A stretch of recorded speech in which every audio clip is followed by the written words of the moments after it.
नमस्कार, प्रणाम दोस्तों। मैं आज एक भजन गीत गाने जा रही हूँ, निर्गुण भजन। आप लोगों को अच्छा लगे तो लाइक एंड सब्सक्राइब शेयर ज़रूर करें और कमेंट में ज़रूर बताएं कि हमारा गीत आपको कैसा लगा।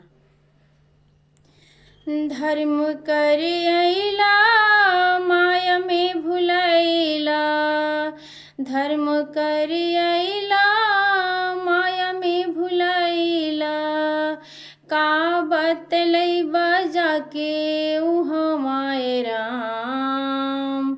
उड़ी जाई सुगना बतिया के बुझना, उड़ी जाई सुगना बतिया के बुझना, केहू नाही साथे तुहरा जाइए राम।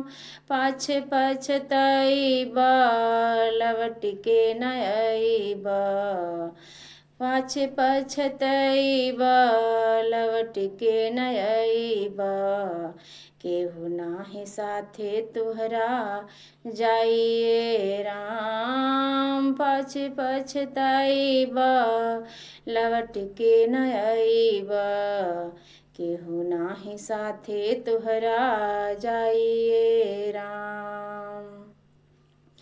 बड़ा रे जतनवा से पवल जनमवा, करन निमन कमाइए राम। बड़ा रे जतनवा से पवल जनमवा, करन निमन कमाइए राम।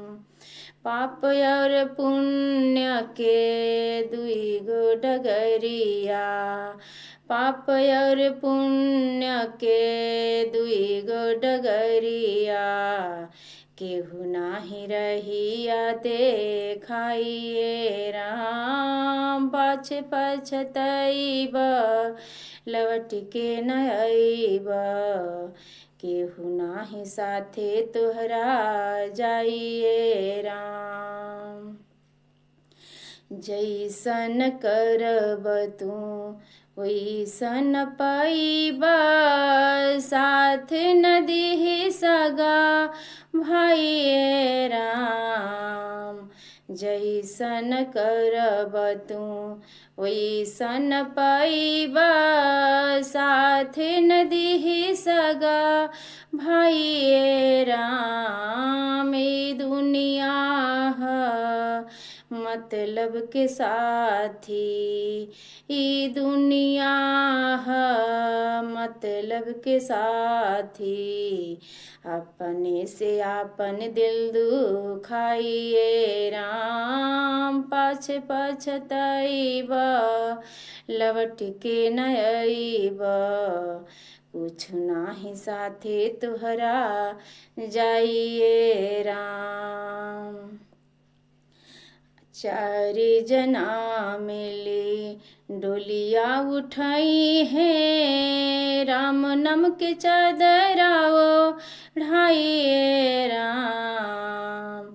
चारि जना मिली डोलिया उठाई है, राम नाम के चादराओ ढाइए राम। छूट जाई दुनिया सुन मोरे भैया, छूट जाई दुनिया सुन मोरे भैया, इहे बाणी रीतिया रिवाजए राम। पाछे पछतैबा लवट के न अइबा, केहू नाही साथे तुहरा जाइए राम। पाछे पछतैबा लवट के न अइबा, केहू नाही साथे तुहरा जाइए राम।